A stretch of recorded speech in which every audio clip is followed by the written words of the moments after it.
We're back. Season 2 got renewed on YouTube and iTunes, as so difficult to do. So we're excited to be back with you guys after the total shit show that season 1 ended up being. We're really happy to have you guys back. Although the last 2 episodes we did got a lot of views. Yeah, they did. Breaking 1,000 almost. Getting there. Wow. Cumulatively, yes. Cumulatively, up about 1,200, I think, cumulatively. Yeah. Does it help that I watch it like 6 or 7 times? It probably does help that. Okay. Yeah, it does help. And just like set it on repeat? Mm-hmm. Yeah. Okay. So we got my buddy Aaron alongside with us today. He worked on my speed truck back when we were racing that. Been a buddy of my brother's for a long time. Then he moved to Utah a few years ago. Yeah. So what we're going to be talking about with him, and he is the perfect guest for this, is this season all our shows are going to have a topic, something we're talking about rather than just shooting the shit for an hour. We'll still do that a couple episodes, and we'll warn you beforehand. But we're going to talk about hot rodding on a budget on this one. So how to make your car as fast as possible without being stupid about it, like still a functional car that's drivable on the streets, more or less street legal, So like don't cut the complete interior of your door out. Yeah, because anybody can say like, oh, just get a Chevy and just drive the frame around. Well, that's not really what we're going for here. It's how to make your car still relatively cool, quick, but spending as little money as possible. And that's the only way I've ever built a car, and I know you've built a few cars that way. Yeah. So I have to. That's I what got we're. No money. That's what it is. Is there's a lot of people our kind of age that don't have the money but want to build the older cars, and we'll be focusing obviously on kind of American V8 cars today, but it kind of applies to anything. So, I mean, we'll jump into it and talk about a little bit about what you've had. I know you had a Chevy truck that had a speed truck engine in it. Yeah, that one was fun. So that one, that sounds almost counterintuitive because you're like, oh, a speed truck engine, that must have been expensive. But actually, there's good thing to be had there is that a lot of race teams only run an engine for a few races or maybe a season, and then they need to unload it. So some of these engine shops that do engines for them, or some of the teams, sell the engines at the end of the year for cheap, all the way up to NASCAR Cup teams. You can buy an 800 horsepower engine for about $9,000, which $9,000's a lot of money, but 800 horsepower, all aluminum Cup engine. Yeah, that's a pretty good deal. Not bad for a full-blown race motor. Right. I don't know that I've ever had $9,000 total in a car, right. Ever. But if you go down the list, down to like your local super late model team, your local modified team, or even hell, the street stocks on dirt, they make 400 or 500 horsepower to those things. Yeah, those are sweet. Sometimes they'll unload an engine that, you can just toss into your old Chevy or Ford or Dodge truck. And that's something you did. Yeah, it was great. That car, it pulled pretty good for as heavy as it was. I mean, 3/4 ton truck with 488s. I mean, I'm sure that helped too. And the engine was a 350 horse engine out of the speed truck, but that was with a 2-barrel on it. Did you put a 4-barrel on it? I did put a 4-barrel, but it wasn't tuned like that 2-barrel was. Yes. And I didn't have the nice fancy headers and all that. But it did all right. So it was probably a potential 400 horsepower engine, but it wasn't quite there. No, because that's the one that had gotten overheated. Oh, right. So it was a little bit down on power. Yeah. I don't remember what happened with that one, but it overheated and we just couldn't keep up anymore. Yeah, gotcha. Yep. On the street, it was fine. Yeah, that's just it is, you had that in what, a Chevy half ton? That was a 3/4 ton. 3/4 ton. Yeah. Long bed. Yeah, and the rust helped out there. It made it a little bit lighter, weight reduction. So, and that's, I guess we'll talk about the first step when you're hot rodding is buying a car. And as most people know, the car you've seen in the intro is my 75 Cordoba. And people ask me all the time, why did you buy a Cordoba? Why didn't you buy a Charger or Roadrunner or Satellite or something? Simply because I can't afford it. And the Cordoba is the same car underneath. It's still a Mopar B body. So it's the same torsion bars, the same front end, the same K-member, all that stuff as an equivalent year Charger or Roadrunner or Cornet. And it shares a lot with all the way back to even 73 B bodies. So the Cordoba, it has a 360 V8, all that stuff's still there. And the rich Corinthian leather. We can't forget that. At one point. Yeah, well, it's gone now. But it's terrible. So, that was why I bought that car is all the stuff's out there. I paid $1,200 for the car and drove it home. It currently registered with a pink slip and all that stuff, clean title. But then the good thing is that now I can kind of cut the car apart a little bit and people don't really get upset. If it were a 72, 73 Charger and I were cutting a hole in the hood to stick an air filter through it, people would freak out about that. Cordoba, people were like, oh, how zany. Oh, no big deal. And that kind of is the thought there. And all the big three have cars like the Cordoba that are a little bit underloved for a reason. But, I think that's where you start with hot rodding, right? Yeah. I mean, you got to start with a car. Research, figure out what you like, and then figure out what you can afford. And that's a good point, too, is it's got to be something you like. I mean, you can learn to love a lot of cars, but like my Chevelle that I had was a perfect example of a car I hated. That thing was sweet though. It was cool, and it just ended up being a car I just didn't like. It was fast. It was a good car from that standpoint, but I just didn't like it. But it had a boat looked interior. terrible. It sure did. It looked terrible. It was an ugly moved. car. It was, yeah, it did. It moved did out a lot of work to it. It moved out real good. It did a lot of work to it, but I never could learn to like that car. I didn't like the way it drove. I didn't like the way it looked. The Cordoba looks better, I think. But there's others. You know, the 74 Laguna is an option if you're a Chevy guy. Yeah, those are still affordable, even though Popular Hot Rodding and some others have done a lot of features on those cars lately. Yeah, and if you want these cheap cars, you better get on them quick because they're only going to go up once the first gens and all that. You know, the more desirable cars are gone.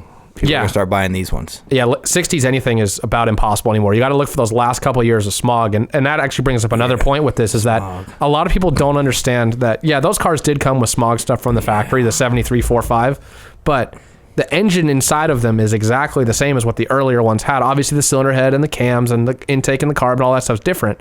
But if you're going to rebuild the engine anyways, it doesn't matter. I've had people flat out tell me it's impossible to get more than 220 horsepower out of my Cordoba. And I went, why is that? I said, well, it was 150 from the factory. How are you going to get another 150 out of it? Nitrous. And I'm like, well, the fact of it is that all that's left on it is the block. There's nothing else 75 Cordoba left on that engine.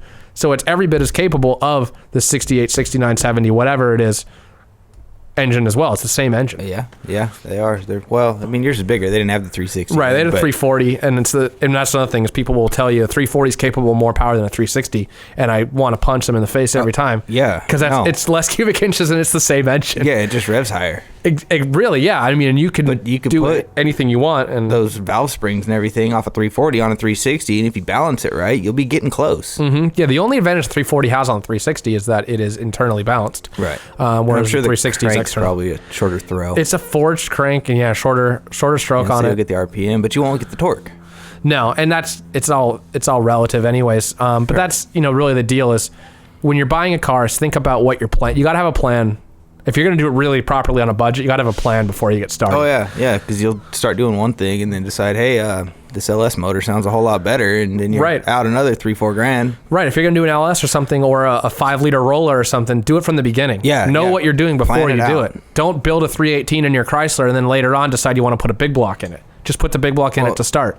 No, that's okay. You can do that, because then you're changing families. Well, okay, I know, but just if you can, save up the money and just put the 440 in it from the beginning. Yeah, no, that's a way better way to go. But and and that's really what you got to look for is anything, and I guess that leads to another point is if you're going to do it on a budget, with a Chrysler especially, and really any of them is, if you can find a car with a 6-cylinder in it, the straight 6 or slant 6 in the Chrysler's case. Those slant 6s are sweet though. Yeah, and you can drive it for a long time with that slant 6 while you're building another engine, and don't let anybody tell you otherwise. There's a lot more to putting a V8 in the car than just swapping the engine.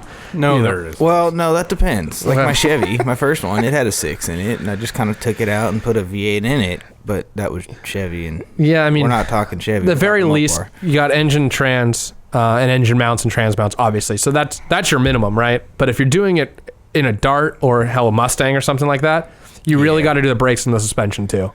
It's just not going to be fun. Brakes aren't going to make you faster, though. Right. Brakes don't make you faster. They do when you out of and into the next corner. When you don't wad it up in the canyon and you can make it onto the next straightaway. Well, corners. Yeah. That's why they have sand traps at streets, the end, right? Streets go straight and then they turn. Catch fence. Streets closed, pizza boy. So that's kind of some tricks to buying the car in the first place is undesirable. Got something wrong with it that's fixable. So that's where you got to be honest with yourself, though. Don't get a car that's all rusted out if you don't know how to do body work. Or if you care how it looks. Right. If you care how it looks. But if see some of the crap at my house. But I've seen, 69 Torinos with no front end, no engine in them, going for like $1,000. And if you don't mind fiberglass, that's a pretty affordable way to get yourself a pretty damn desirable car. Or if you're good with Craigslist and eBay. You got a lot of time on your hands to do it on a budget. You can go out and find it somewhere. Right, and it's going to be expensive. That's the catch, is if you are on a budget, the money saved is going into the time you're spending doing it. Because you don't just go to Summit or Jegs and plop down a bunch of cash out of the catalog. You go on Craigslist, and you have to find those parts, even if it's engine parts. And There's certain junkyards. Yeah, exactly. Love junkyards. Man, I go to the junkyard like every week. Body and interior. Saturday's my junkyard day. I just go walk around and see if anything's changed. It's fun. It is. It's a blast. Unfortunately, pickup parts See what around. new inventory they got in. Yeah, and like what they took away. Because there's some stuff that gets pretty hammered and it just sits there for weeks. And you're like, why is this still here? Unfortunately, in SoCal, the pickup parts have become very 80s and 90s. You don't find anything 70s anymore. No, So you got to go out to tough. the Inland Empire. And Dude, I try to avoid that place. I know, but I was there yesterday. the Valley of the Dirt people, there's still some. Hey. No, I spent some time in Norco yesterday. Oh, Man, God. Why? we went out shooting. In Norco? Were you shooting horses? No, we were shooting clays. We were shooting shotguns. Yeah, it's right next to SC Village. There's a shooting range. Oh, no out there. shit. Well, we were over Outdoor at shooting range. Rahagi's, yeah. Yeah. And, we had a good time. But we rode around in the buggy and That's kind of cool. just shot at stuff. And then there's a lot of people there now. In So- Norco? Yeah. Well, no, just at the shooting range. Oh, yeah. It was really crowded. I'm like, dude, it's Monday. Don't you people have jobs? A lot of people take this week off, man. Yeah, a lot of people have this week off. Yeah, I mean, I got a job, but I took this week off too. So Well, I figured. Yeah. So on that note, so Aaron lives in Utah now, I do. and he brought us this beer, the Roosters. What did you call it? Diamondale. Diamondback Copper Ale. I was close. Yeah. Diamondback Copper Ale. I've never had it before. It's really good. They're only available in Utah. I'm looking at the back here. They've got 2 locations in Utah, Ogden and Layton. Yeah. And they have something called a polygamy pale ale, which obviously is a Mormon joke. Yes, it is. And I really want to try that now. It wasn't very good. I mean, it was decent, but it was a step above Coors Light. Maybe 2 steps. So a good above. beer pong beer then? Potentially, yes. Okay. It's better than like a Mad Dog or a Mickey's. Hey, Mickey's was second best in our test, okay? That's not saying much. King Cobra was a little better. That's like saying a Mustang 2 is second best. I mean, it's not that good. Speaking of Like a Mustang 2s. probe. It's best of the worst, man. Speaking of Mustang Oh 2s, man, that was bad. I've always wanted to do... No, because I went and bought a bunch of those when you guys did that episode. Did you drink along with us? I tried. You guys, stuck it out way better than I did. I I'm spent just like saying. 3 hours doing it. Yeah. Speaking of Mustang 2s, I've always wanted to... Pro touring is a big fad right now where make your old American car handle and you modernize it, whatever, that bullshit. If you wanted a car that handled, why didn't you just buy a car that handled? I don't know. Just saying. I've always wanted to do a Mustang 2 though. Why? Because it comes with a Mustang 2 front end. It comes so I with the guess Mustang 2 front you're end. halfway there. And you can find them if you're patient with a 5-liter, which just makes it a little easier. Or 'cause just put a it's 5-liter in Well, it. it makes it a little easier if it's already got it in there. Oh yeah. So every suspension part in the world exists for that car. What do they do for the rear on those though? I would probably put an Explorer 8.8 under it with 4-link is probably what I would do. They weren't 4-link factory. No, they weren't. They were leaf springs. They Weren't were Leaf. I'm pretty damn sure they're Leaf. I'm not sure. I've never I don't owned think a I've Mustang actually 2. ever seen one. There's one up the street. We can go take a look at it later. I'd rather not. But that's a perfect example of a car that's ugly and a car that's underloved. But if all you're worried about is going fast, the Mustang 2 is perfectly capable. Well, the Vega was pretty good for that. Vega's too. a Chevy, really Right. the Chevy almost equivalent. That or like a Monza. Oh yeah, Monzas which I are love sweet. Monzas. There used to be one in the junkyard. I'd love to have a I was Monza. sad. Put the Decon Monza body kit on it. They Those ran in one had a Camel V8 and GT. everything. Oh yeah. Oh, it was sweet. The ones they ran in Camel GT had like the 8-inch wide fender flares and like 600 or 700 horsepower. I always wanted to do a Monza like that or a That'd be cool. They never ran a Mustang Group B. 2. Yeah, kind of the same concept. That'd be sweet. They never ran a Mustang 2 in Camel GT, but I've always wanted to do one built as if they did. Like, what would it have looked like? Right. So Like you a do one like of none. Yeah, exactly. Oh, that'd be sweet. Because you can easily do the Roller 5-liter out of a Mustang. Because I did that in my Ranchero for like $600. I got a complete running Roller 5-liter, put headers on it, intake carb because I was lazy. Didn't want to keep the fuel injection. And I didn't even change the cam in that. And that Ranchero, 3,000-pound Ranchero, moved out pretty damn good. Yeah. If I had done a cam, it probably would have picked up 40 or 50 horse. And then if I had gone another step, GT40 heads, so on and so forth. Well, didn't they put the roller motors in the Explorers too? Yes, if you could find an Explorer one, just that's buy where an it's at. Explorer as a donor. Then you get your motor, your trans, and your 8.8 rear end with disc brakes. If you want an automatic. Well, automatics are Well, the faster thing is in a just- straight line. Let's be honest here. Yeah, but if you're doing pro touring, a T5 is a dime a dozen. Yeah, but you're getting the motor and the rear end out of it. Speaking of, and you can probably pick up an Explorer for $1,000. yeah, if that. So, what are you going to spend on a motor just to get the core? I mean, that's a good point. You can go get a Mustang 2 for $800 that doesn't run. You get an Explorer for $1,000, and you combine the two, and you've got a V8 Posi 4-speed friggin' with Mustang 2 with disc brakes all the way around. Brakes, yeah.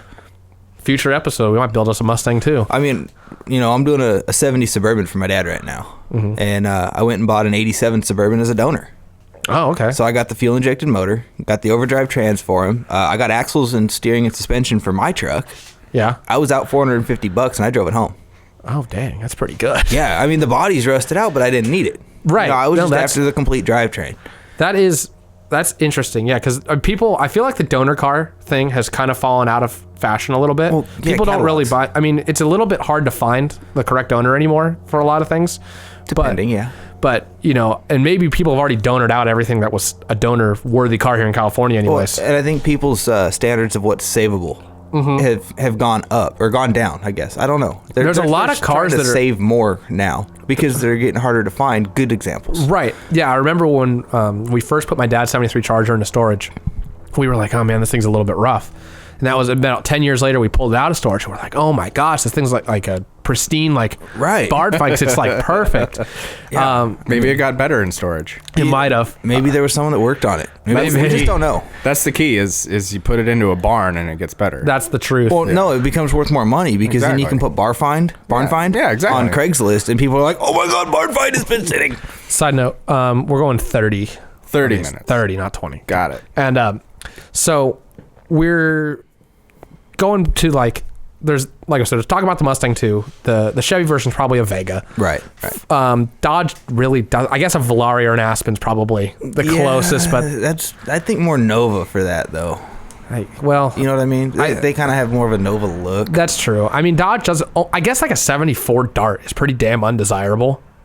People don't really buy those. Especially 4-doors. Oh God! Didn't Jim have one of those? Jim had everything. 62. That's another tip. 62 Darts. If you don't mind, too.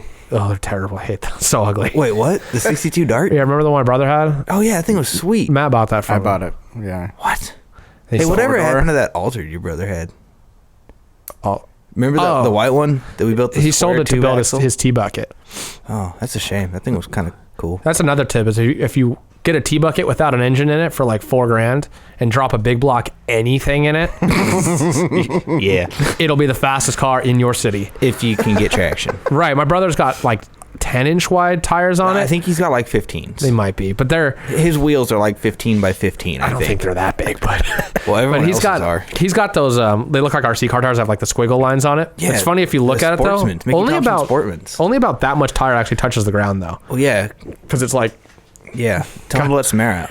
He will one day, but one day. Yeah, one day. I mean, for driving on the street, you don't want it naturally air down. Yeah, We'll just put a tire pressure monitor sensor on it, and then his light will come on. He'll be like, "I'm good to race now." Just put bleeder valves on it, and then they have those in the valve stems. Yeah, I know. So why would you put more on them? I don't know if they exist yet. Well, I know, but I'm saying you can have ones that are automatic. I don't know if they exist yet, but there should be ones where you hit a button and it lowers it. That probably exists. They have that. Okay. They have them on Hummers. Okay. Yeah. They hardly ever work, but they have them there. I know that a lot of super late model teams use bleeder valves so that when it builds up air as it gets hotter, it'll bleed out the air to keep it at what you want it to. And they just have a spring is all it is. Yeah. So when it builds up, it just... That sounds pretty cool. They're about $8 a piece, which isn't bad. It's just really not. Compared to 40 cents for a regular one. It's like but you only have to put them on once. Yeah, turbo boost. Why would you need it on the street? Because tires get hot on the street too. But yeah, not the same level. No. If you're going racing, there's a tip. Bleeder valves. Check your local rules. Yeah. And if the rules don't say you can't do it, they just do it. Yeah. So now you've bought the car, right? Whatever it is that you've bought, and you're like, okay, this car's cool. It's got some potential. Let's assume it's got a V8 in it. So now it's like your choices are obviously at some point you're going to want to rebuild that engine, and that's a whole nother episode on how to build your engine and all that stuff. Just go look up Hot Rod Magazine and they'll tell you. Yep. That's actually a good tip is Google is your friend. Don't try to reinvent the wheel. Figure out how much horsepower you want out of your engine.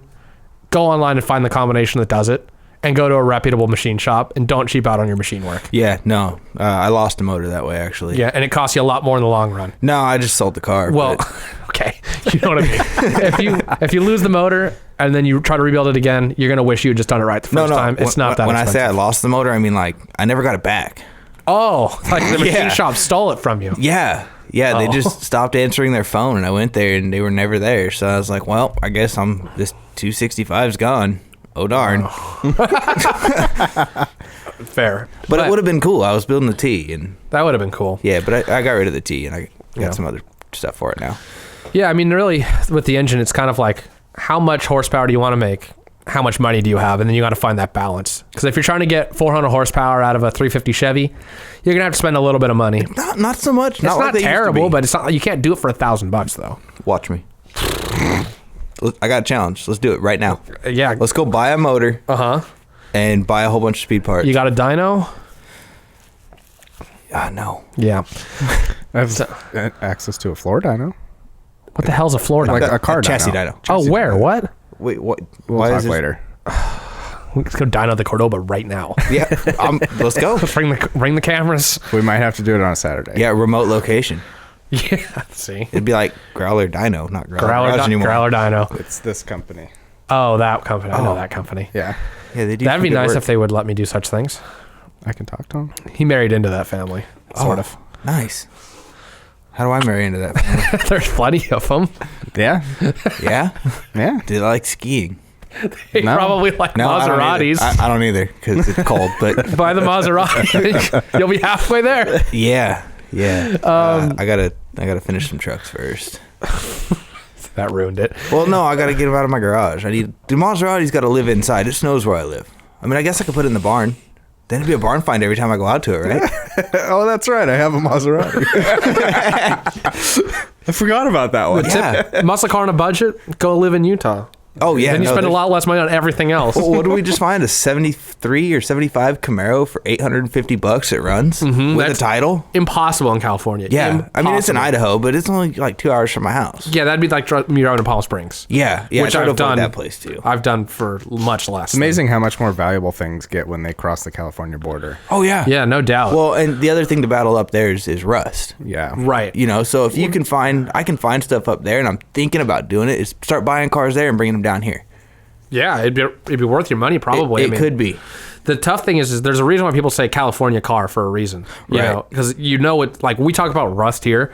Very few cars are actually rusted out in California. It's like pinhole rust, easy to fix. Yeah, it's Yeah, like, or my floor, I can see the ground. Oh, no. Whereas it's like, okay, weld. Yeah. I don't have In a Idaho, car they're that like, can't see I the don't have floor. to Flintstone it? Sweet. I don't have to worry about tetanus every time I get into the car.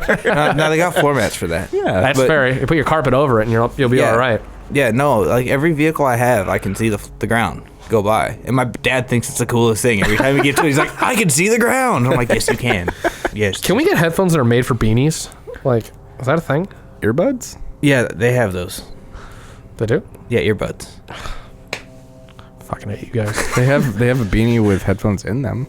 Ugh, that sounds really like hipstery bullshit.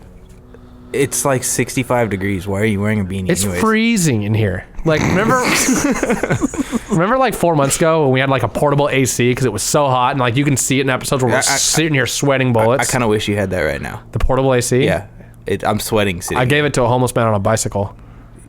Something tells me you're not making that up. I'm not. He like put it on his seat and then like sat on it and like pedaled it home. It's pretty impressive. It was pretty big too. It was not a real small AC in it. So, I mean, kind of to put some finishing thoughts on it is, find the car. Yeah. Be honest with yourself on what your budget is. Yeah. Don't be afraid to spend a little less to get something a little less desirable. 4-doors, car trucks, Right. just barely pre-smog stuff, 74, 75. If you're in California, 76 and newer has to pass smog. Well, don't let anybody tell you. No. So there's a law coming in potentially that if you aren't able to pass smog, you can pay a fee instead, and that Totally worth it. It gives you an extra year before you have worth to, so every year you have to pay that $300 fee or whatever it is. Dude, totally worth it. Potentially, Because think about that. You could have a Grand National. well, yeah, it depends on what the specifics of it are. If they only let you do it one time or something, Oh, then, that'd be a problem. yeah. If you can do it year after year, then it's basically figure my registration's $300 every year plus whatever registration actually is. Your registration's $300 a year. If you have to do the fee, Oh, I thought you were talking about for the Cordova. no, it's like 130. Really? Yeah, it's a lot. pricey. Yeah, remember when Arnold Schwarzenegger No. became governor and he lowered them all back down? Well, they're all back up again. Yeah, mine's like $10 a year. Do you know Florida is bi-yearly? What? Montana, you can do permanent. I had that for a while. It was cool. It was like $300 for a 1-ton truck. Nice. It was $300, and I never had to pay registration again. Nice. Fucking Yeah, my mom, It was sweet. and it's a set rate for every vehicle, so it's the same price in Florida. So like it's not a percentage of the value of the car? It's like $54 or something every other year. I pay like 200 something for my Focus per year, and the VW is like 280 or something. Yeah. Every year. It goes down a little bit every year because the value of the car goes down. It's right. The worst. It's the worst thing ever. Yeah, my transfer of title and everything on my last truck was like $90. And then it'll be $10 a year every year after that. That's a joke. That's terrible. I hate this. So we're gonna drink a little bit more beer. We'll be back next week with another episode of the new and improved Growler Garage. Let us know what you think of our new topic-based shows here, as well as the shorter episode length. We had a lot of you guys tell us that you wanted these to be a little bit shorter, that an hour and 15 was a little bit too long. So we're trying 30 minutes, which is about the same length as Animaniacs. So that was a good show. It's Two Stupid Dogs, those shows. So if you like those, still on? Oh, I'm sure it's syndication.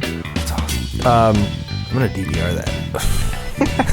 So if you can sit still for an episode of Animaniacs and you can't sit still for this, it's not an issue of the show being too long or too short. It's an issue of you not being interested in our content, in which case you can go fuck yourself. We'll see you next Wednesday. Buy our t-shirts. Yeah, t-shirts.